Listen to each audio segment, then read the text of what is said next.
Hello, I'm Soycat and welcome back to the second channel geography video. Search engine optimization, or SEO, is the practice of optimizing your web page not just for humans, but also for the search engines that crawl them. Sometimes this leads to weird decisions in wording that I'm sure you've noticed. This is because you're trying to satisfy some algorithm somewhere instead of necessarily just the people browsing it. And have you ever seen the real life version of this? Because this big brain business name is precisely that. Thai Food Near Me is a semi-viral Thai restaurant in New York City because they named their restaurant in such a way that if you are in the city, which has lots and lots of Thai food, and you want to find some that is close by, they're hoping that you'll search it in and not find your nearest Thai food, but instead find their restaurant right here. It's actually a very recent restaurant. If you look on our Google Maps, you can see that it doesn't exist there yet, but you can see from the pictures that it is very real, and in fact looks actually pretty decent. And this SEO play is not just some weird joke, it's not some weird translation, it's something the founders have been very honest about. This is indeed, they actually specifically say that the names sound kind of silly and unserious. Some of them are embarrassed to tell their friends, but Teddy, who is one of the four owners, thought back to his own experience using Google to find restaurant, and he said, everywhere I go, I'm craving Thai food, I have to search Thai food near me all the time, and so he's trying to be the type of person, he's trying to scoop up the type of person like him, who are looking for Thai food near them when they're in New York City, and judging by the success of this business, it looks like they've done precisely that. And honestly, it's kind of funny, to think about, because search engine optimization, SEO, has always existed on some level, at least since the advent of the internet, and even places that aren't going so blatant do have to worry about this somewhat, right? I mean, you can't just call yourself Gemini and expect people to know exactly what you are. That's a diner, apparently, or the Profit Chinese restaurant, although Chinese restaurant definitely helps. It's really useful to have somewhere in your name what you are, because you won't be able to find Jackson Hole Burgers, and you won't be able to find it when you're looking for burgers unless there's something in the name, or if you walk past it on the street.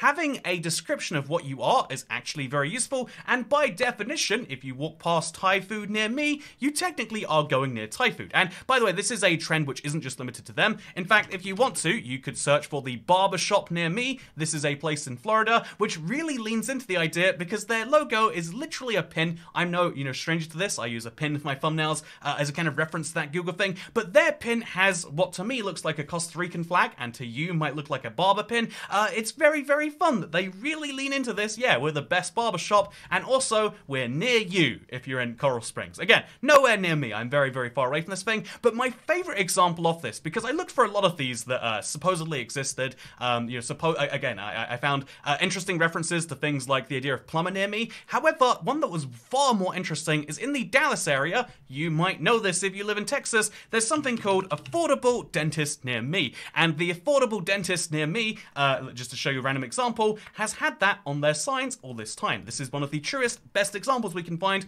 My affordable dentist near me. And that is absolute genius, I think a lot of people would say, because wow, instead of having to, like when people are searching in something that they're very, very worried about, this place not only tells them that it's near them, and by the way, because it is it's a chain in the Fort Worth area, so if you actually search for it, you can see, well, I think, here's the funny thing about it. I search affordable dentist near me, and it just immediately defaults to actually near me. So you can see something interesting there, which we will come back to. But if we search in the Fort Worth area, if you happen to be there, then you would find, well, actually, there's a lot of other dentists here, like 7 Day Dental, but look, lots of these places are Affordable Implant Choice Center. A lot of these places are affordable dentists near me, and wow, that seems very smart, doesn't it? Except, here's where this actually falls apart, in my opinion. This is a funny thing that, like, has been memed on to no end. You can see this has 4 million views, and the restaurant is very successful. It's something a lot of people specifically will even reference when they do go there. So if we do type up Thai food near me, by the way, if I do type Thai food near me, you know what it's going to do? It's going to show you Thai food near me again, but I'll leave that aside. If I do show you Thai food near me by searching specifically for Thai food near me, as if I was in Manhattan, and then we go past all of the other Thai restaurants that aren't Thai food near me, you'll see something interesting. Wait, actually, where is it? It's over here, it's somewhere. It's actually, it's not even showing up for a search of Thai food near me. But you'll notice a lot of people actually specifically do comment on what they love the name. They love the cheeky name. They love the meme-worthy name. And that is the real genius in Thai food near me. But this article from The Verge makes a very salient point, in my opinion, which is questioning whether this attempt at SEO is actually a boon to these businesses. And they confirm that a Google Maps search for Thai food near me from their home in Brooklyn yielded plenty of options literally near me, but not the business just a few miles away. And although the business says, yeah, if you're in California and you type it in, you're going to have a hard time finding us, but for local search, they think the name works really well. However, they actually interviewed someone from Google, Danny Sullivan, Google's public liaison for search, and they reckon that they doubted it actually helped them very much. And they said owners doing this might find success, but Google pulls in other data to serve results to users like location, reviews, or ratings. A hodgepodge of different things that we have are out there. And so is this SEO actually genius? I mean, the results seem to certainly say that it is. I mean, the fact that I am talking about this business right now, it has 300 reviews, and despite having been up for less than a year, and it has a very successful, fun website that will show up in certain Google searches, and they will tell you that they're the highest quality ingredients and they're the best restaurant in the city, and even better, they're right near me. But I would say that this is one of those, to actually analyze this one, it's a case where SEO as a tactic might have some success, but the biggest success is convincing people you've gamed the system in a cheeky way. Remember the reviews for this place? A lot of them, in fact, look at the, you can search in Google for words that are commonly mentioned. So the most common thing people say is about atmosphere, and a lot of people talk about presentation, drunken noodles, and ice cream. But the second most commonly mentioned thing is the name. There are 16 different names of people being like, the name is genius, the owner is young, hip, personable, and gifted with food, and they're basically, the wink wink name. The fact that they can have basically a bunch of free advertising, they've been in the news many, many times, including this very article right here, and this video that you're watching proves that actually gaming the system is partially smart if you can game the system by yourself, but the much bigger thing is if you can do so in a way that people find to be charming, and that is, I think the best example of this would be the Spiffing Brits, I broke YouTube. I remember when this came out, there were people around me being like, oh, is everyone going to start doing videos in 0.5 times speed, or I guess double speed, so you have to watch it twice as long? And it's like, no, the exploit doesn't actually work. It's almost certain that YouTube actually has some way to adjust watch time for speed. However, because he convinced people that he broke YouTube, and because it's a very short and easy to follow and share video, and it gets into people's preconceived biases that YouTube is broken and doesn't really understand, it works really, really well. Regardless of whether it's true or not, the fact that there aren't a bunch of videos at 0.5 times speed kind of proves that one. The fact that there aren't a ton of restaurants called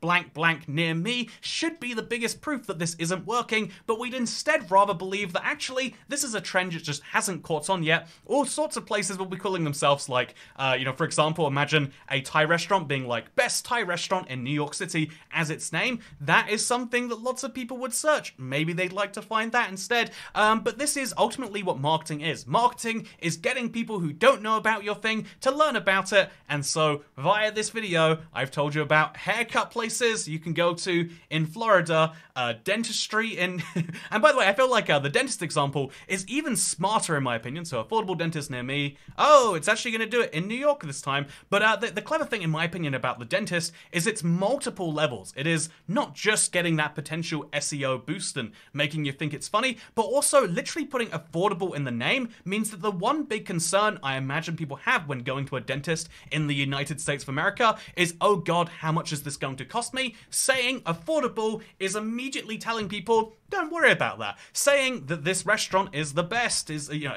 these tactics have existed for as long as time, and the near me thing is a fun little play on that. But yeah, ultimately, what is in a name? Basically everything, as it turns out, and if your name makes people laugh, then you probably are going to do pretty well. And honestly, I have to say, after what, despite making this whole point about how it's marketing, I want to go to Thai food near me in New York. It actually sounds pretty good, right? And so yeah, with that said, I hope you all enjoyed this kind of mini geography geography with Toycat. It's more Google Maps of Toycat, but ultimately that's one of the things I love on this channel. And if you love it, you might also love learning about how countries work, something I do a lot in the normal geography of Toycat. But also, I'm going to be doing a special series where I kind of merge that with another brand new format that I've wanted to do forever. For years, I wanted to do this style of video, and over the course of January, you better believe you'll be able to watch some fun little pockets of that here and there. So, yeah, the first episode should be going up in the first couple weeks of January, and please do check it out. It'll be a fun new thing. Also, a lot of people have been checking out the, according to the Amazon affiliate link sales, only one person bought the air fryer, but people have been buying weird kitchen appliances. So I want to say, anyone out there who has yet to get themselves a Ninja 12-in-1 air fryer, you didn't get it as a gift for those you love. Clearly you don't love them that much. But yeah, if you want to save yourself, so, you know, like rather than getting Thai food near me, you should instead cook some in your 12-in-1 air fryer, which, because it's more energy efficient, will literally save you money. It costs $99.95, but really, if you consider the real value, it's basically none. Check one out, the link down below, and otherwise, thank you for watching. I hope you all enjoyed, and I look forward to seeing you for some videos this year. I will have somewhat of a regular schedule soon even. That'll be fun. Nah, I'm just kidding. Second channel, don't care. Bye.